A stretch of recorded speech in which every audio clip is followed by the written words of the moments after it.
आगे देखते हैं इसमें हम, अर्थात हम ये कह सकते हैं कि समास वह शब्द रचना है जिसमें अर्थ की दृष्टि से परस्पर स्वतंत्र संबंध रखने वाले दो या दो से अधिक शब्द मिलकर किसी अन्य स्वतंत्र शब्द की रचना करते हैं। समास रचना में दो शब्द होते हैं। पहला पद पूर्व पद कहा जाता है और दूसरा पद उत्तर पद, तथा इन दोनों के समास से बना नया शब्द समस्त पद। जैसा कि मैंने पहले अभी बताया आपको कि जब हम समास की प्रक्रिया अपनाते हैं, यानी दो या दो से अधिक शब्दों को मिला करके एक नया शब्द बनाते हैं, नए शब्द की रचना करते हैं, तो जो नया शब्द निर्मित होता है वह आपका समस्त पद या सामासिक शब्द कहलाता है, सामासिक पद कहलाता है। और जो प्रक्रिया होती है वह समास कहलाती है। और इन समस्त पद में दो पद होते हैं। समस्त पद में दो पद होते हैं, जिसमें पहला पद पूर्व पद और दूसरे पद को हम उत्तर पद कहते हैं। तो समास रचना में दो शब्द होते हैं, पहला पद पूर्व पद कहा जाता है पहले पद को, और दूसरा पद उत्तर पद, तथा इन दोनों के समास से बना नया शब्द समस्त पद। देखिए पूर्व पद और उत्तर पद, जैसे 10 हैं जिसकी आनन, यानी समस्त पद इसका होगा दशानन, और पूर्व पद और उत्तर पद तो दशानन। तो यहाँ पर 10 और आनन होगा। पूर्व पद 10 है और उत्तर पद आनन होगा। घोड़े पर सवार, घोड़े जो है वह पूर्व पद होगा और सवार उत्तर पद होगा। तो समस्त पद दशानन और घुड़सवार होगा। फिर यहाँ पूर्व पद और उत्तर पद देखिए, राजा का पुत्र, यानी समस्त पद राजपुत्र हो जाएगा। यश को प्राप्त, समस्त पद यश प्राप्त हो जाएगा। और पूर्व पद जो है देखिए, इसमें राजपुत्र में राजा और उत्तर पद पुत्र है। और उसी प्रकार यश प्राप्त में अगर पूर्व पद उत्तर पद पूछता है तो यश जो है पूर्व पद है और प्राप्त जो है वह उत्तर पद है। जब समस्त पद के सभी पद अलग अलग किए जाते हैं तब उस प्रक्रिया को समास विग्रह कहते हैं। जैसे सीताराम, समस्त पद का विग्रह होगा सीता और राम। समास प्रक्रिया से शब्द निर्माण। अब देखिए कैसे हम समास की प्रक्रिया द्वारा नए शब्द की रचना करते हैं, निर्माण करते हैं। हिंदी में समास प्रक्रिया के अंतर्गत 3 प्रकार से शब्दों की रचना हो सकती है।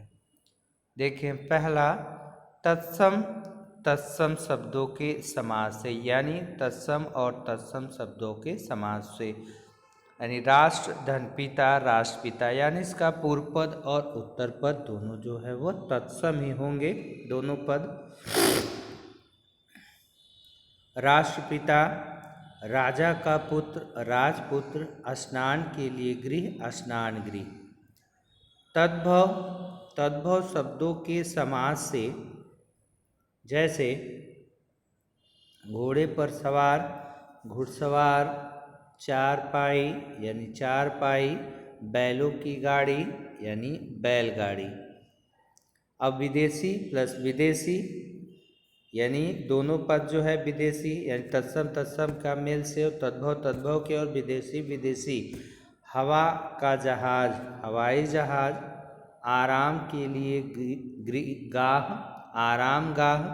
जेब के लिए खर्च, जेब खर्च।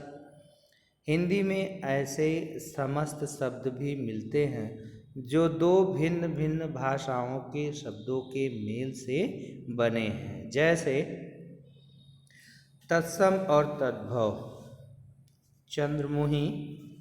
तत्सम और विदेशी, योजना कमीशन। तद्भव और विदेशी, डाक खाना। विदेशी और तत्सम जिलाधीश, तद्भव और तत्सम बिजली यंत्र। विदेशी और तद्भव पॉकेट मार। अब समास के भेद। तो ये तो हमने जाना कि समास है क्या। अब हम चलते हैं समास के भेद पर। समास के निम्नलिखित 4 प्रमुख भेद हैं। पहला है तत्पुरुष समास। दूसरा आपका जो है वह बहुव्रीहि समास है। तीसरा द्वंद्व समास और चौथा अव्ययी भाव समास। देखिए इसमें 2 समास और द्विगु समास और कर्मधारय समास, यह समास जो है तत्पुरुष समास के अंतर्गत ही पढ़े जाते हैं। संस्कृत में द्विगु तथा कर्मधारय समास को अलग भेद माना गया है, लेकिन हिंदी में इनकी चर्चा तत्पुरुष समास के अंतर्गत ही की जाती है। तो पहले हम देखते हैं यहाँ पर तत्पुरुष समास को। देखिए जहाँ इस पद में जैसा कि बताया गया आपको कि 2 पद होते हैं, तो तत्पुरुष समास में क्या होता है, क्योंकि इन्हीं पदों के हिसाब से इनका वर्गीकरण किया गया है। क्योंकि इस किसी में जो है पूर्व पद प्रधान होता है, उत्तर पद गौण होता है, किसी में उत्तर पद प्रधान पूर्व पद गौण होता है, किसी में दोनों पद प्रधान होते हैं, किसी में दोनों पद प्रधान नहीं होते हैं। तो इन्हीं पदों के हिसाब से इनको वर्गीकृत किया गया है। तो अब यही जानेंगे हम कि कौन से समास में कौन सा पद प्रधान होता है और कौन सा जो है वो गौण होता है। तो तत्पुरुष समास में देखें, पहले कह रहा है कि जहाँ पूर्व पद विशेषण होने के कारण गौण तथा उत्तर पद विशेष्य होने के कारण प्रधान होता है। यानी आप ये जान लें कि तत्पुरुष समास में उत्तर पद प्रधान होता है, वहाँ तत्पुरुष समास होता है। इस प्रकार तत्पुरुष समास में सदैव पूर्व पद गौण तथा उत्तर पद प्रधान होता है। सामान्यतः तत्पुरुष समास 2 प्रकार से बनते हैं। 2 प्रकार से बनते हैं। देखिए संज्ञा और संज्ञा के समास से, जैसे युद्ध का क्षेत्र युद्ध क्षेत्र, दान में वीर दानवीर, स्नान के लिए गृह स्नान गृह, देश का वासी देशवासी, घोड़े पर सवार घुड़सवार, राजा का कुमार राजकुमार। सूखे द्वारा पीड़ित यानी सूखा पीड़ित, आप पर बीती यानी आप बीती। अब विशेष देखिए, विशेष क्या कह रहा है, कह रहा है कि समस्त पद बनते समय विभक्ति चिन्हों का लोप होता है। आप हमेशा ध्यान देंगे जब हम तत्पुरुष समास में क्या होता है इसको पहचानने का भी आसान ये तरीका है आपके पास, कि जब हम समास की प्रक्रिया अपनाते हैं तत्पुरुष समास की, तो यहाँ पर विभक्ति चिन्हों का लोप हो जाता है। विभक्ति चिन्ह पीछे के क्लासेस में आपने कारक पढ़ा होगा। कारक के जो चिन्ह हैं उन्हीं को हम विभक्ति चिन्ह या परसर्ग भी कहते हैं। तो समस्त पद बनाते समय विभक्ति चिन्हों का लोप हो जाता है तथा इसके विपरीत समास विग्रह के अंतर्गत विभक्ति चिन्हों पर को आदि का प्रयोग किया जाता है। संस्कृत से हिंदी में कुछ ऐसे समास भी आ गए हैं जिनमें कुछ विशिष्ट नियमों के कारण संस्कृत की विभक्तियों का लोप होता है। जैसे स्वर में उत्पन्न यानी सरसिज कमल, मृत्यु को जीतने वाला मृत्युंजय अर्थात शिव, युद्ध में यानी युद्ध स्थिर यानी युद्ध में स्थिर युधिष्ठिर, विश्व को भरने वाला यानी विश्वंभर यानी ईश्वर। अनेक बार दोनों पदों के मध्य आने वाला पूरा शब्द समूह परसर्ग की तरह लुप्त हो जाता है। जैसे दही बड़ा, दही में डूबा हुआ बड़ा, बैलगाड़ी यानी बैलों से खींची जाने वाली गाड़ी, वन मानुष वन में रहने वाला मानुष वन मानुष। अब यहाँ पर देखिए समस्त पद और विग्रह दिया हुआ है, यहाँ से हम लोग समझ सकते हैं यहाँ से भी कौन सा समास है। देखिए विग्रह यहाँ समस्त पद दिया है अनुभवजन्य, यानी अनुभव से जन्य। यहाँ पर देखिए ये सब ये तत्पुरुष समास का उदाहरण है, अनुभवजन्य यानी अनुभव से जन्य।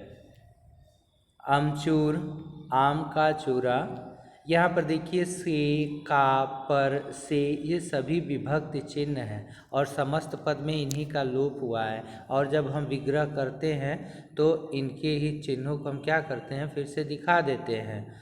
ठीक है, उसको हम जो है तत्पुरुष समास कहते हैं, जहाँ पर विभक्तियों का लोप होता है। तो अनुभवजन्य में अनुभव से जन, यहाँ पर से विभक्ति का लोप हुआ है और से जो है वह किसका है, तो यहाँ पर जो है देखिए यहाँ पर करण कारक से होगा, साधन का बोध हो रहा है क्योंकि जानने का जो है। देखिए कारक में जो है अपादान का भी से होता है और करण का भी से होता है, लेकिन हम अंतर कैसे करते हैं इन दोनों में कि करण कारक के से क्रिया के होने के साधन का पता चलता है, माध्यम का पता चलता है, जबकि अपादान कारक में से विभक्ति से अलगाव का बोध होता है, अलग होने का बोध होता है। तो यहाँ पर अनुभवजन्य यानी अनुभव से जन्य, यानी यहाँ पर जो है करण कारक होगा, यहाँ से करण का आशय लेंगे हम, क्योंकि यहाँ पर क्रिया के होने के साधन का पता चल रहा है कि जानना किससे हो रहा है, अनुभव से। अमचूर आम का चूरा, यहाँ पर संबंध कारक है, का, के, की और रा, रे, री उसके चिन्ह होते हैं। आप बीती आप पर बीती, यहाँ पर अधिकरण है क्योंकि अधिकरण कारक तत्पुरुष समास तो है। कौन तत्पुरुष है, अधिकरण तत्पुरुष है। पहले आप तत्पुरुष को ही जानिए, यहाँ पर सब में जो है विभक्ति की ही लोप मिलेंगे आपको समस्त पद में। आप बीती तो आप पर बीती, आशातीत आशा से अतीत, उद्योगपति उद्योग का पति, क्रीड़ा क्षेत्र क्रीड़ा के लिए क्षेत्र। तो यहाँ पर सब से, का, पर, से, का, के लिए, को, से, का, यानी सभी जो ये क्या है, इनमें जो है यह विभक्ति चिन्ह है और इन सब के समस्त पद में इन्हीं चिन्हों का लोप हुआ है। और हम ये जानते हैं कि जहाँ भी समास की प्रक्रिया अपनाते समय या समस्त पद बनाते समय कारक चिन्हों का या विभक्तियों का लोप होता है तो वहाँ पर तत्पुरुष समास होता है। वहाँ पर क्या होता है, तत्पुरुष समास होता है। अब तत्पुरुष समास के जो उपभेद हैं उनको हम जानते हैं। तत्पुरुष समास के उपभेद कि तत्पुरुष समास के दो उपभेद हैं जो अभी हम लोगों ने जाना कि कर्मधारय और द्विगु समास। तो कर्मधारय और द्विगु समास इसको हम लोग अगले पीरियड में पढ़ेंगे। तो तब तक के लिए student take care, bye bye.